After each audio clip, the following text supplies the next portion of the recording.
My parents forced me out for my sister, saying, "Family shares." They took everything. 6 months later, she went bankrupt. They came back, crying, "We made a mistake."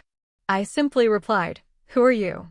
"I am 35 years old, and I am an architectural interior designer. My name is Morgan. I built my entire life from the ground up, starting with absolutely nothing but sheer grit and a stubborn refusal to fail. My absolute pride and joy is my apartment. It is a sleek, modern space located right in the heart of the Pearl District in San Antonio, Texas. Every single inch of this place was paid for and meticulously designed by my own two hands. It is not just a home to me.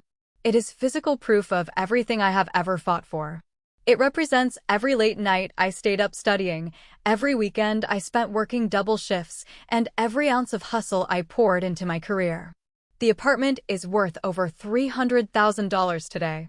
I spent months sanding the hardwood floors myself until my hands were blistered and raw.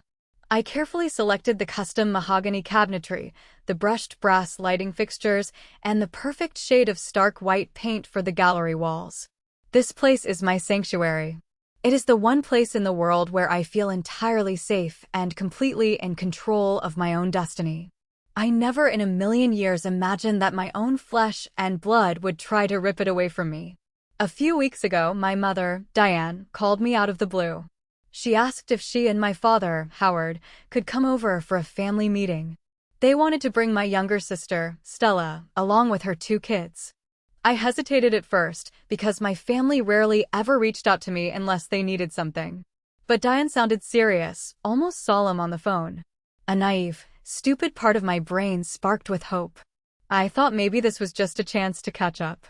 I thought maybe, after years of emotional distance and coldness, they finally wanted to reconnect. I thought they might finally want to sit down in the home I built and tell me they were proud of the woman I had become. I spent the entire morning cleaning the apartment until every surface gleamed. I bought expensive artisan coffee and fresh pastries from a local bakery. I arranged everything perfectly on my kitchen island, hoping to create a warm, welcoming environment. I wanted everything to be absolutely flawless for them. I wanted to show them that I had made it. But I was completely wrong. The moment they walked through my front door, the air in the room shifted. There were no warm hugs, no compliments about the beautiful space I had created. They simply walked in as if they were inspecting a hotel lobby. I had no idea that they were not there to visit me. They were there to evict me. The doorbell rang right at noon. I took a deep breath, smoothed down my shirt, and opened the door with a genuine smile. Standing there were my parents, Howard and Diane, their faces tight and unreadable. Right behind them was Stella.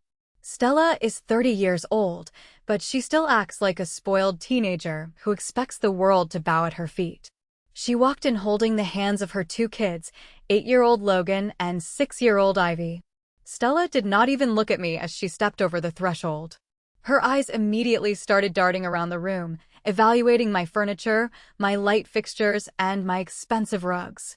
She had this smug, entitled smirk on her face, looking at my home as if she were shopping in a catalog. I offered everyone coffee and tried to keep the conversation light and casual. We all sat down in my living room. The kids immediately started fidgeting on my custom cream-colored sofa. My father, Howard, refused the coffee. He leaned forward, rested his elbows on his knees, and completely bypassed any small talk. He cleared his throat loudly, a sound I remembered from childhood whenever he was about to lay down the law. He looked me dead in the eye and spoke in a tone that brokered no argument. He said that they needed to discuss something incredibly important regarding the future of the family. He said that Stella and her kids were going through a very tough time and needed a stable environment. And then, without a single ounce of hesitation, he dropped the bomb. He said, "We have decided that you need to sign the deed of this apartment over to your sister today." My heart physically stopped beating for a second. I just stared at him, my brain completely unable to process the words coming out of his mouth. I thought I had misheard him. I asked him to repeat himself, my voice trembling just a little bit. Diane chimed in, her voice completely flat and devoid of empathy. She said it was for the grandchildren. She claimed that Logan and Ivy deserved better than the cramped rental apartment they were currently living in. They said Stella needed this place more than I did. I looked over at my sister. Stella was sitting right there on my sofa, sipping my expensive coffee, not even flinching. She did not look guilty, and she did not look ashamed. She looked incredibly triumphant. She actually leaned back and said it was a great place for the kids, noting the spacious layout and the good school district nearby. She was already claiming my home in her mind. They were sitting in my living room, drinking my coffee, calmly demanding that I surrender my entire life's work to a sister who had never worked a hard day in her life. A rush of pure, unadulterated heat flooded my chest. I clenched my fists so hard my fingernails dug into my palms. I tried desperately to keep my voice steady, but the anger was boiling over. I looked right at Howard and told him that this was my home. I told him I had worked for years to pay for this place, sacrificing everything to build this life. I asked why Stella could not just figure her own life out the same way I did. Howard's eyes narrowed into a cold, hard glare. He told me that family means helping each other out. He said that Stella was struggling and I was not. Diane immediately backed him up, waving her hand dismissively at my accomplishments. She told me that I was highly capable and doing just fine. She actually looked me in the eye and said I could easily just go find another place to live. They spoke about my home as if it were an old sweater I had outgrown, something I should just cheerfully pass down to my younger sister. It was the exact same dismissal I had endured my entire childhood, echoing off the walls I had built to escape them. And then, in the middle of this suffocating tension, things somehow got even worse. Logan and Ivy had grown bored with the adult conversation. I suddenly heard a strange squeaking noise. I turned my head and saw that the kids had pulled out thick, permanent red markers from their backpacks. They were standing against my pristine, custom-painted white accent wall. They were pressing the markers hard against the drywall, dragging bright red scribbles all the way across the surface. I froze in absolute horror.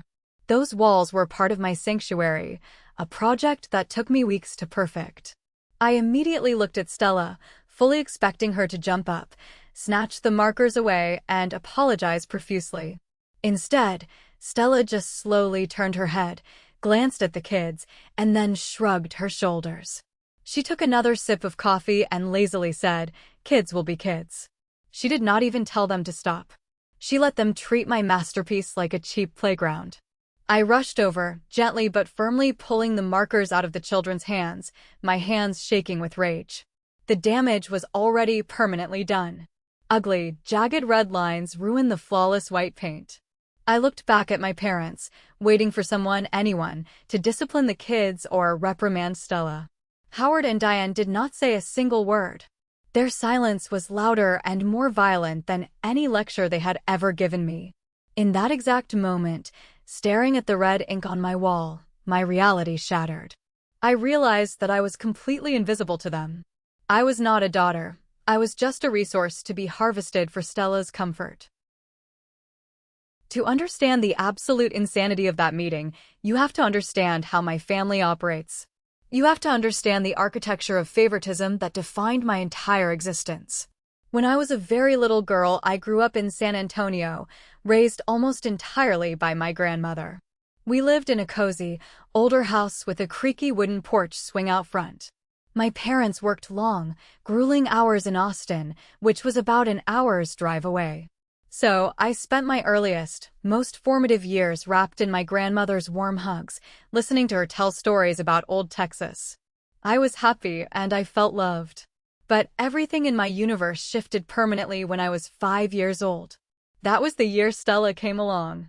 My parents moved back to San Antonio, bringing this tiny, giggling bundle of energy into our quiet little world. At first, I genuinely adored her. I thought we would be inseparable best friends forever. We would spend hours building giant blanket forts in the living room or racing our bicycles down the hot pavement of our street. But even back then, at 5 or 6 years old, I started to notice the massive difference in how we were treated. Diane and Howard absolutely doted on Stella. If she pointed at a shiny new doll in a store window, it was instantly bought and handed to her. If she wanted a sparkly new dress, It was wrapped up and placed on her bed. I, on the other hand, got the worn-out hand-me-downs from older cousins. Whenever I asked for something new, I was given a condescending pat on the head. I was told that I needed to be a good, mature big sister and not ask for silly things. I was constantly reminded that we were on a budget, but somehow, that budget never applied to Stella's desires. I did not mind it too much at the very beginning because I loved seeing my little sister smile. But as the years rolled by, the gap in their affection widened into an unbridgeable canyon. Stella learned very early on that crying or throwing a tantrum was a magical currency that bought her whatever she wanted. I learned very early on that being quiet, self-sufficient, and invisible was the only way to avoid being a burden. They conditioned her to believe the world owed her luxury. They conditioned me to believe I was only valuable if I asked for absolutely nothing. This dynamic became the foundation of our family, a silent rule that dictated every single interaction we ever had. The true depth of my isolation hit me when I was exactly 12 years old. That was the year my grandmother passed away. It felt like someone had reached into my chest and ripped out my entire heart.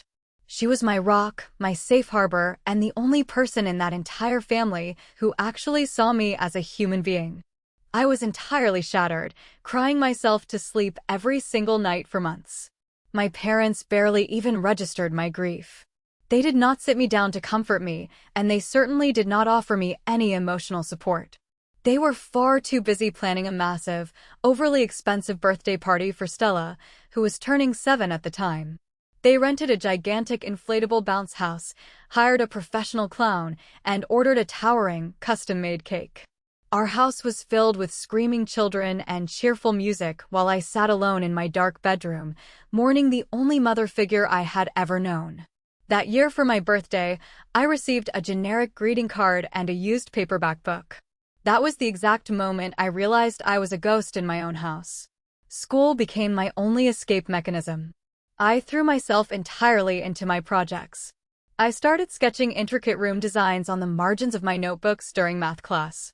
I began dreaming of a future where I could build a physical space of my own, a place where nobody could ever ignore me or make me feel small. The absolute pinnacle of their blatant favoritism happened when I was 21 and Stella turned 16. I was exhausted, riding a rusted, second-hand bicycle to my night shifts at a greasy local diner. I was desperately saving every single penny just to cover my community college tuition. On the morning of Stella's 16th birthday, I woke up to hear shrieking in the front yard. I walked out to the driveway and saw a brand new, gleaming cherry-red convertible parked there with a massive white bow on the hood. My parents had bought it for her simply because she asked for it. I stood there in my cheap diner uniform, holding my bicycle helmet, and stared at them. I finally cracked and asked Howard why I had never received a car or even help with my tuition. Howard did not even blink. He looked at me and said, "She needs it more for her social life. You are strong. You will figure it out." Diane just nodded along, completely agreeing with the logic that Stella required a luxury vehicle while I was left pedaling a bike in the rain.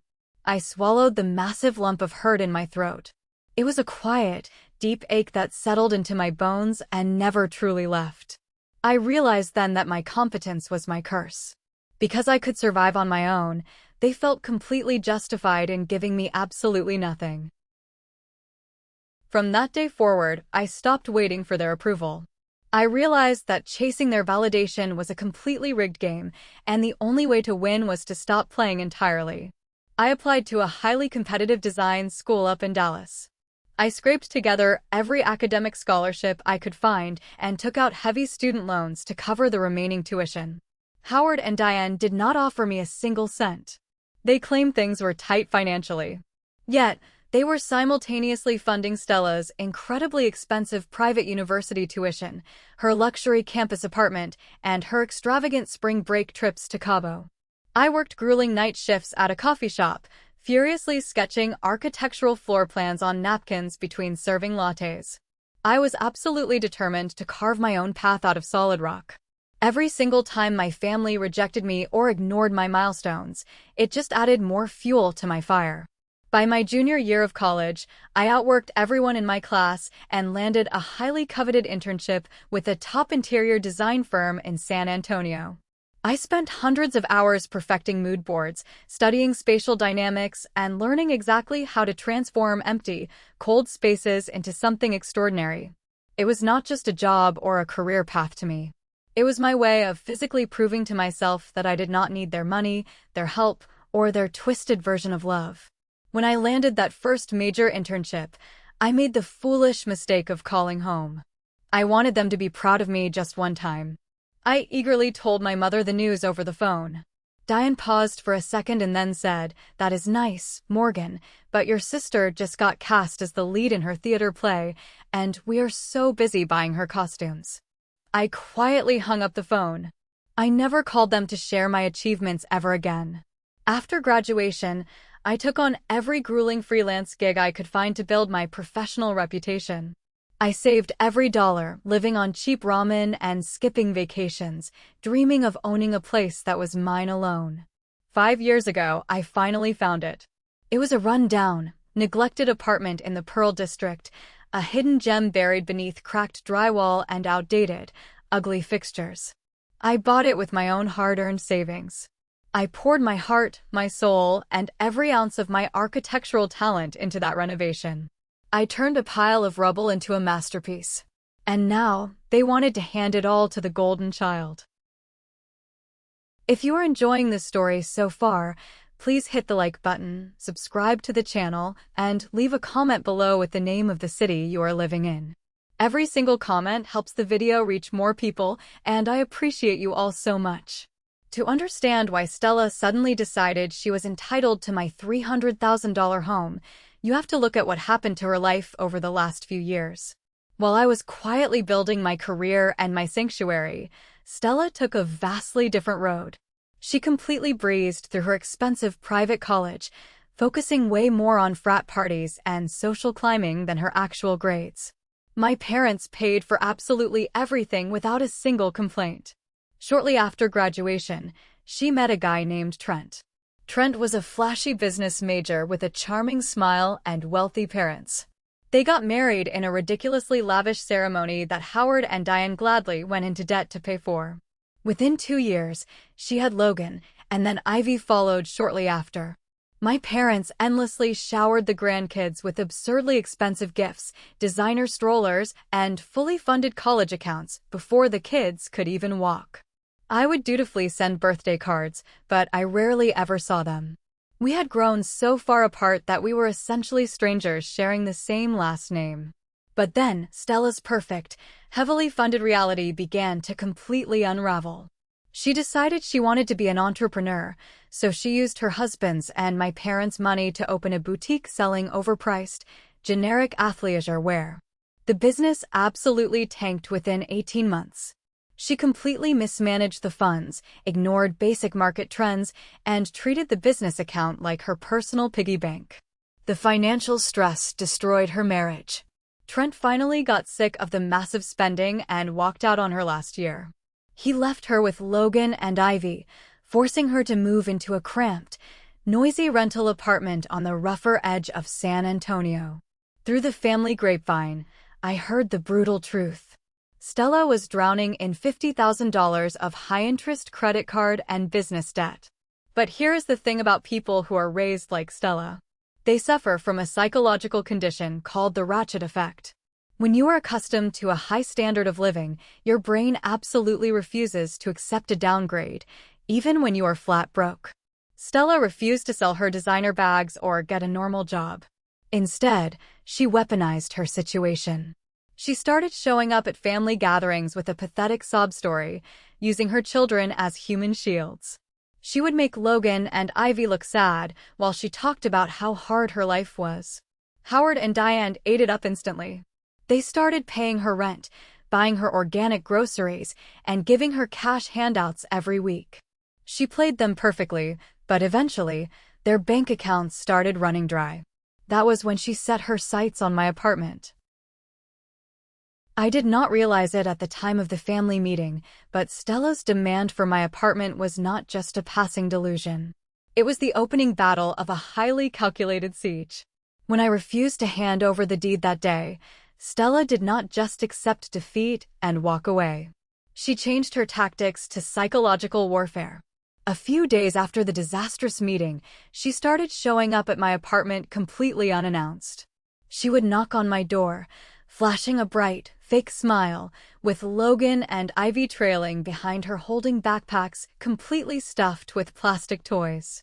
Against my better judgment, I would let them in, desperately hoping to keep the peace and avoid another screaming match with my parents.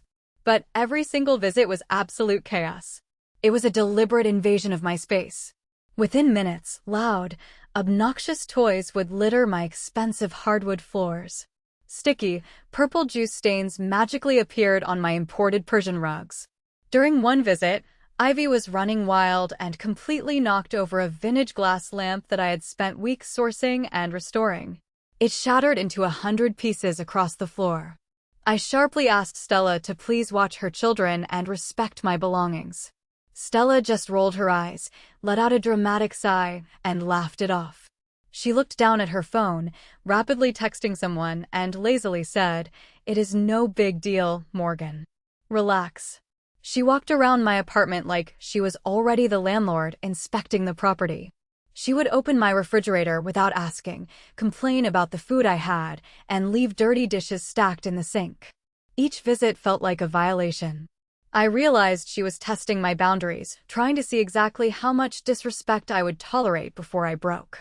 She was trying to make my life in that apartment so utterly miserable and exhausting that I would eventually just pack my bags and surrender the territory to her. She wanted me to feel like I had no safe place left. It was a classic manipulation tactic, trying to wear me down through sheer annoyance and boundary stomping. But I am not the quiet, invisible 12-year-old girl anymore. I am an independent woman who fought tooth and nail for everything she owns. And things were about to get a lot uglier. The absolute breaking point happened on a random Tuesday afternoon. I had been at a client site all morning, exhausted and just wanting to come home to a quiet, clean space. When I unlocked my front door, I heard the loud blare of a cartoon playing on my television. I walked into the kitchen and my jaw dropped. The place was a total disaster zone. Sugary cereal was spilled all over my custom granite countertops, milk was pooling on the floor, and dirty pots were piled high in the sink. Stella was lounging on my cream-colored sofa, her feet resting squarely on my glass coffee table, scrolling through social media. I demanded to know how the hell she got inside. She nonchalantly dangled a silver key from her finger. It was a spare emergency key I had given to Diane years ago, just in case something ever happened to me. Diane had actually given my house key to Stella without my permission. My entire body shook with a cold, terrifying rage. I stood in front of the television, blocking the screen, and confronted her.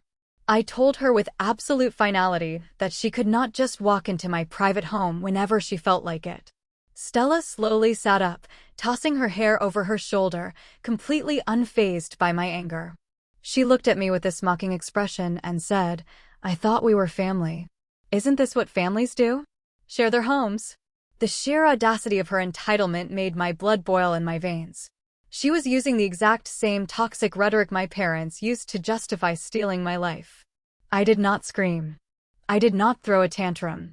I used the stoic discipline I had built over years of surviving them. I coldly told her to pack up her kids and get out of my house immediately. She huffed, grabbed the kids, and stormed out, muttering under her breath about how selfish and crazy I was. The very next morning, I called a professional locksmith. I paid $350 to have every single lock on my doors replaced with heavy-duty deadbolts. I did not give a spare key to anyone. Of course, the fallout was immediate. My phone blew up with angry text messages from Howard and Diane, accusing me of being a heartless monster who was locking her poor, struggling sister out in the cold. I ignored every single message. But the damage to my psyche was already done. My beautiful home, my sanctuary, suddenly felt contaminated. I felt like a stranger in the very space I had built. And as I was deep cleaning the living room to erase the smell of her perfume, I found something that made my blood run completely cold. I was on my hands and knees scrubbing the hardwood floor in the living room, trying to completely erase any physical trace of Stella's chaotic visit. I moved the heavy glass coffee table to the side to vacuum the custom rug underneath it. As I was smoothing out the fabric, my eyes caught a small, thick piece of glossy paper half hidden under the edge of the sofa. I reached down and pulled it out, expecting it to be a piece of trash left behind by Logan or Ivy. Instead, it was a sleek, professional business card. The name printed in bold black lettering read Monica, Senior Real Estate Appraiser. There was a local San Antonio phone number and a prominent agency logo right beneath it. I did not know anyone named Monica, and I certainly had not contacted any real estate agencies. My analytical mind immediately kicked into overdrive, piecing together the timeline of Stella's sudden, invasive visits. She had not been coming over to annoy me into leaving. She had been coming over to secretly survey the property. My hands actually started to shake as I stared at the card. I pulled out my phone, took a deep breath to steady my racing heart, and dialed the number on the card. A woman with a bright, overly cheerful voice answered the phone. I introduced myself as Morgan, the owner of the apartment in the Pearl District, and I casually pretended that I was following up on an inquiry. I used a very calm, professional tone, simply asking Monica if she had all the information she needed regarding the property valuation. Monica hesitated for a brief second, sounding slightly confused. She said she thought she was dealing exclusively with my sister, Stella, regarding the family sale. The words hit me like a physical punch to the stomach. I gripped the kitchen counter to keep myself upright, my knuckles turning completely white. I asked Monica to clarify what she meant by a family sale. Monica, completely unaware of the massive bomb she was dropping on my life, happily explained the situation. She told me that Stella had reached out a few days prior, claiming to have full power of attorney over the property. Stella had told the agency that the family was liquidating assets to consolidate wealth, and she needed a fast, aggressive market appraisal to put the apartment up for a quick cash sale. My sister was not just trying to bully me into giving her a free place to live. She was actively plotting to sell my $300,000 home right out from under me to instantly clear her own massive debts. She had orchestrated those chaotic visits to take photos of my layout, evaluate my expensive upgrades, and probably measure the square footage for the listing description. She looked at my home, my sanctuary, and saw nothing but a giant ATM waiting to dispense cash to fund her failed lifestyle. I thanked Monica politely, hung up the phone, and just stood in the silence of my kitchen. The sheer, calculated malice of the plan was breathtaking. She was willing to render me completely homeless just to save herself from the consequences of her own financial stupidity. I realized in that exact moment that Stella was not just an entitled brat. She was a deeply dangerous, highly manipulative narcissist who viewed the people around her as entirely disposable objects. I knew I could not just confront her with this information. If I went to my parents with just a phone call, Stella would simply turn on the waterworks, play the victim, and twist the narrative to make me look like a paranoid, jealous sister. I needed absolute, undeniable proof of her financial ruin, and I needed to know exactly how deep her manipulation went. I needed answers, and I knew exactly who to turn to. I picked up my phone and called my Aunt Vivian. Vivian is my mother's older sister, and she is the absolute black sheep of our extended family. She is a sharp, no-nonsense woman who never bought into the ridiculous, golden child mythology that Howard and I built around Stella. I asked if we could meet for coffee immediately, stressing that it was an absolute emergency. We met at a quiet little cafe a few blocks away from my apartment.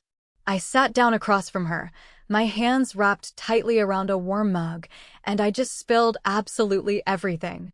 I told her about the insane family meeting, the demand for my apartment, the red marker on my walls, and finally, the discovery of the real estate appraiser's business card. Vivian sat there silently, stirring her coffee, her expression darkening with every single word I spoke. She let out a long, heavy sigh and shook her head in sheer disgust. She looked me right in the eye and said that this sounded exactly like the kind of calculated poison Stella was capable of. And then, Vivian dropped a historical bombshell that shattered whatever tiny fragment of respect I had left for my parents. She asked me if I remembered when my grandmother passed away when I was 12 years old.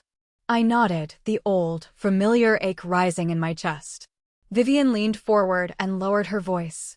She told me that my grandmother had left behind a modest inheritance, a sum of exactly $20,000. The legal instructions were crystal clear. The money was meant to be split exactly down the middle, $10,000 for me and $10,000 for Stella, to be given to us when we became young adults. Howard and Diane had kept the money in a savings account. But when Stella turned 18, she decided she desperately needed a fresh start and a luxury image for her new college life. Vivian told me that Stella had spent weeks aggressively manipulating our parents, crying hysterically about how much pressure she was under. She convinced Howard and Diane that I was already working, that I was fiercely independent, and that I simply did not need the money. My parents, completely blinded by their toxic favoritism, caved to her demands.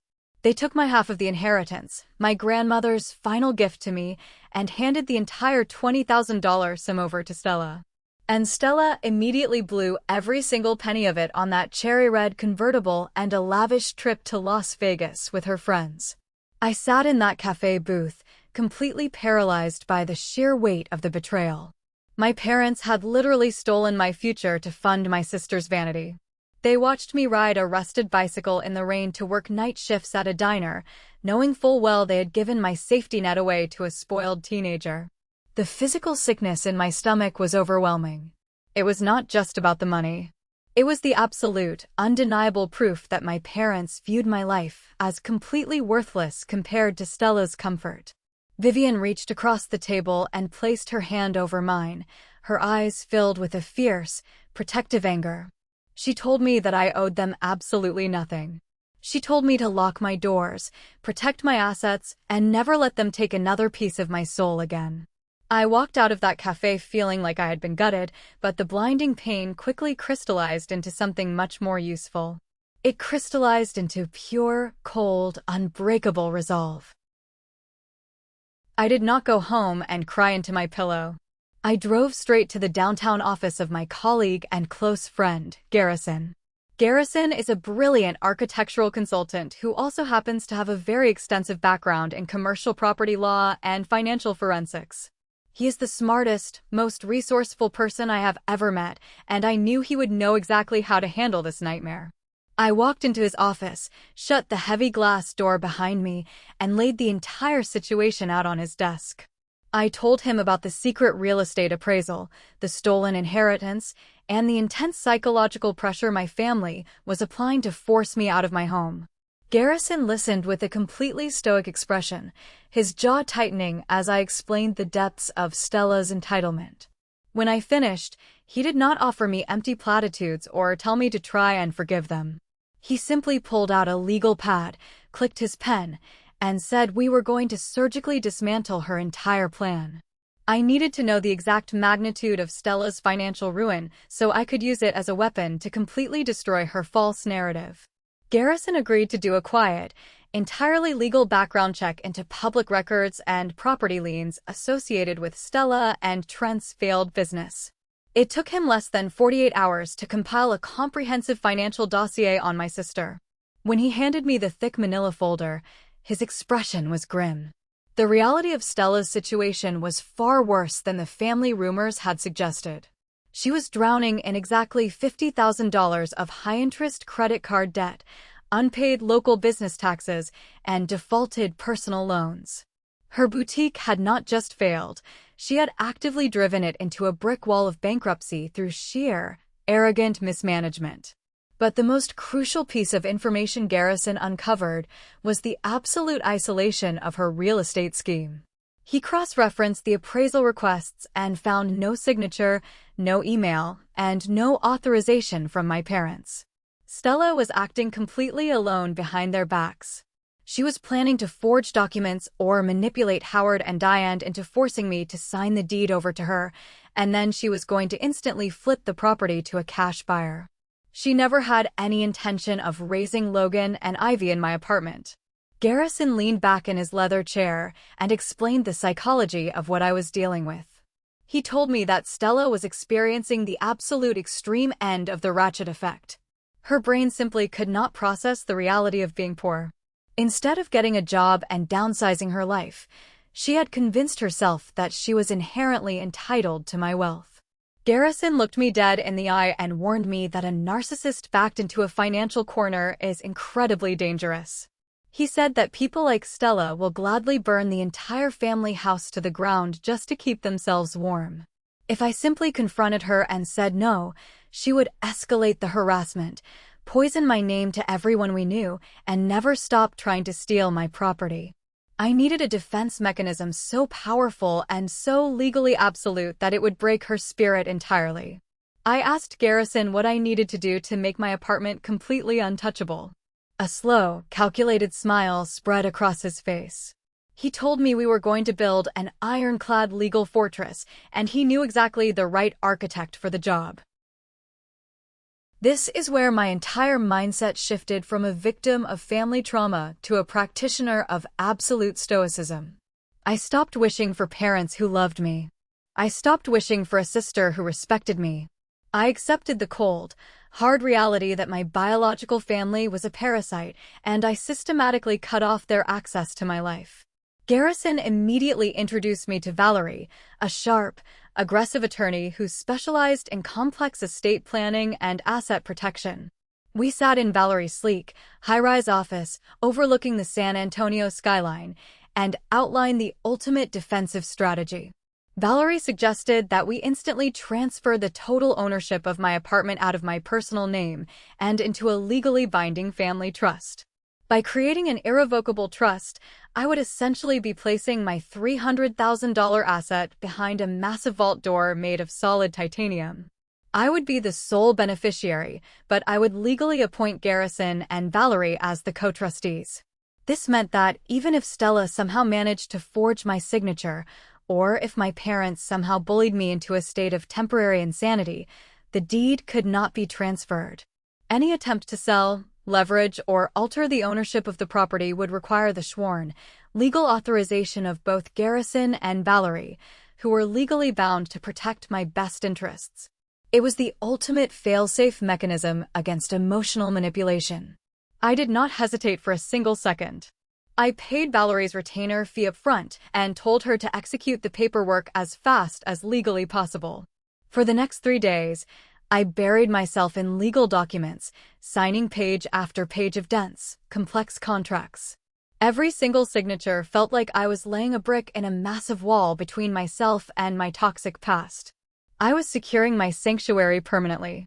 When the final seal was stamped and the deed was officially transferred into the trust, a profound, overwhelming sense of peace washed over me. My apartment, my life's work, the physical manifestation of my independence, was now completely and utterly untouchable. No matter how much Stella cried, no matter how much my father threatened me, and no matter how much guilt my mother tried to weaponize, they could not touch a single floorboard. With my fortress fully secured, it was finally time to go on the offensive. I was not just going to walk away quietly in the night. I wanted them to look directly at the monster they had created. I wanted Howard and Diane to see exactly what their blind, sickening favoritism had produced. I picked up my phone and sent a group text message to my parents and Stella. I used a very calm, polite tone, inviting them all to a dinner at a quiet, upscale restaurant located right in the heart of the Pearl District. I told them we needed to have a final, definitive conversation about the future of my apartment. They agreed immediately, completely unaware they were walking directly into an ambush. They probably thought I had finally broken under the pressure and was ready to hand over the keys. I spent the entire night before the dinner mentally preparing myself. I rehearsed every single word, stripping all the emotion, anger, and sadness from my voice. I was not going to give them the satisfaction of seeing me cry. I was going to deliver my verdict with the cold, absolute precision of an executioner. The evening of the dinner arrived, and the air felt thick with anticipation. I wore a perfectly tailored black blazer, styled my hair immaculately, and arrived at the restaurant 20 minutes early. I requested a private, quiet booth tucked away in the back corner, ensuring we would not have an audience for the carnage. I placed Garrison's thick financial dossier and the certified copies of the trust documents neatly on the table beside my water glass. Exactly on time, Howard, Diane, and Stella walked through the front doors of the restaurant. My parents looked incredibly cautious, their eyes darting around the elegant dining room. Stella, however, wore her signature confident, arrogant smirk. She was dressed in expensive clothes she absolutely could not afford, and she had purposely left Logan and Ivy with a babysitter. She knew this was a serious business meeting, and she was ready to collect her prize. We all sat down in the booth, and the silence was instantly deafening. The waiter came by to take our drink orders, and the polite small talk died the exact second he walked away. Howard folded his hands on the table, looked at me with a stern expression, and said he was glad I had finally come to my senses. He actually commended me for realizing that family requires sacrifice. I did not blink, and I did not change my expression. I reached out, picked up my glass of ice water, took a slow sip, and then locked my eyes directly onto Stella. I kept my voice incredibly low, steady, and entirely devoid of emotion. I told Stella that I knew exactly what she had been doing behind everyone's back. I told her I knew about the secret appraisal, and I specifically named Monica from the real estate agency. I stated clearly that she never intended to live in my apartment, but was actively planning to sell it out from under me the second she got the deed. The arrogant smirk vanished from Stella's face so fast it looked like she had been slapped. Her face drained of all color, and her eyes widened in genuine panic. Howard and Diane exchanged highly confused, panicked glances. Diane stammered, shaking her head, and said that could not possibly be true, claiming Stella just needed a home for the children. Stella immediately went on the defensive, her voice rising in pitch as she started spinning a web of panicked lies. She claimed I was insane, that I was making things up because I was a bitter, jealous sister. I did not argue with her. I simply picked up Garrison's financial dossier and slid it slowly across the polished wooden table. I looked at my father and told him to read the numbers for himself. I announced to the table that Stella was drowning in $50,000 of debt due to her own catastrophic stupidity. I told them she was planning to use my $300,000 home to pay off the credit card companies she had maxed out buying designer shoes. Howard snatched the folder off the table, his hands actually trembling as he flipped through the documented proof of liens, defaulted loans, and unpaid taxes. The undeniable, mathematical truth of her ruin was staring him right in the face. Diane covered her mouth with her hand, a soft gasp escaping her lips as she looked at the mountain of debt her golden child had accumulated. The illusion of the perfect, successful daughter was shattering right in front of their eyes. Stella was visibly shaking now, her face turning a deep, angry shade of crimson. She slammed her hands on the table and screamed that she was desperate, that Trent had ruined her, and that she needed help to survive. She tried to deploy her ultimate weapon, weaponizing her children, crying about how Logan and Ivy were going to end up on the streets. I leaned forward, completely immune to her theatrics. I looked right through her tears and told her that her children deserved a hell of a lot better than a mother who would actively steal from her own family to save her own skin. The tension in the booth was so thick it was suffocating. Howard desperately tried to play the mediator, raising his hands and asking everyone to just calm down so we could figure out a financial solution. But I was not there to negotiate a peace treaty. I looked directly at Diane and Howard, my eyes burning with decades of repressed anger.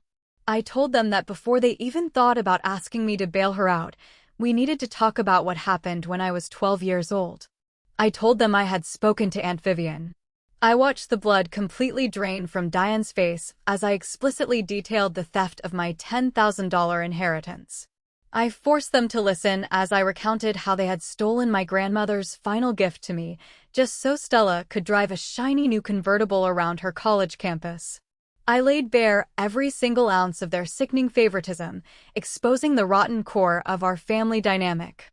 Stella tried to interrupt, screaming that I was living in the past and that I was a horrible, unforgiving person.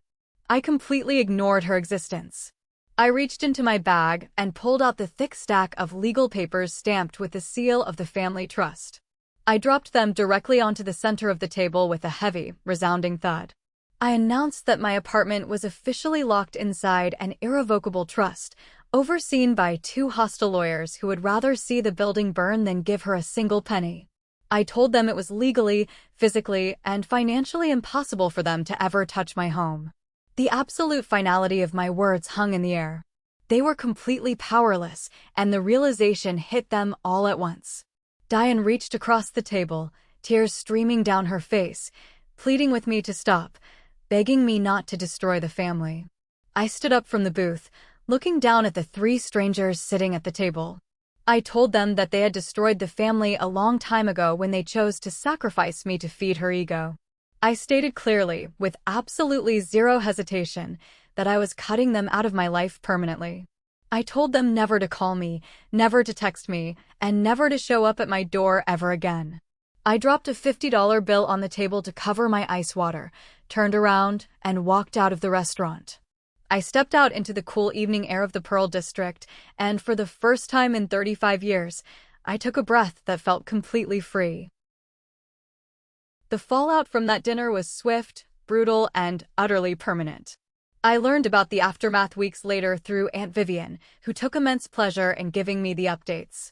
Faced with the undeniable, documented proof of the appraisal scheme and the massive mountain of debt, my parents' cognitive dissonance finally shattered into a million pieces. They could no longer pretend that Stella was an innocent victim of circumstance. The revelation of the stolen $20,000 inheritance, brought out into the open, forced them to confront their own massive failures as parents. For the first time in Stella's entire life, Howard and Diane completely cut off her financial supply. They refused to pay her rent, they stopped buying her groceries, and they absolutely refused to liquidate their own retirement savings to clear her $50,000 debt. Without her parents' endless safety net, Stella's lavish fantasy world violently collapsed. She was forced to swallow her massive ego and take a grueling, low-paying job as a retail manager at a local mall, working 50 hours a week just to keep the lights on. She had to pull Logan and Ivy out of their expensive private academies and enroll them in the local public school system. A few months later, a letter arrived in my mailbox with Stella's handwriting on the envelope. It was a long, rambling, highly manipulative letter, offering a fake, half-hearted apology that quickly dissolved into complaining about how unfair her life had become. She was subtly begging for financial help, trying to cast a line back into my life. I did not even finish reading it. I walked over to my home office, fed the letter directly into the paper shredder, and watched it turn into confetti. As for me, walking away from my toxic bloodline was the greatest architectural achievement of my entire life. Without the constant, draining weight of trying to earn their impossible approval, my career absolutely skyrocketed. I landed several massive commercial contracts, designing luxury hotel lobbies right here in the Pearl District. My days are now filled with creative energy, surrounded by friends like Garrison and Vivian who respect me and value my presence. I spent a weekend completely sanding down and repainting the living room wall that Logan and Ivy had ruined with their red markers. I painted it a deep, calming shade of navy blue, reclaiming every single inch of my sanctuary. Sometimes, late at night, I step out onto my balcony with a glass of wine and look out over the glowing San Antonio skyline. I think about the terrified 12-year-old girl mourning her grandmother in silence. I think about the exhausted college student riding a rusty bicycle in the rain. And I realize that every single hardship I endured forged the armor that protects me today. I learned the hardest lesson of all. Protecting your peace and enforcing your boundaries is not an act of selfishness, it is the ultimate act of survival. Family is not defined by shared DNA, it is defined by mutual respect, love, and protection. I built my own empire, and I will defend it until my dying breath. Am I wrong for secretly locking my house in a trust and walking away from my family forever, or should I have given my parents one last chance to apologize? Let me know your verdict in the comments below. Thanks for watching. If you haven't subscribed yet, hit that button and ring the bell so you never miss another story. See you in the next one.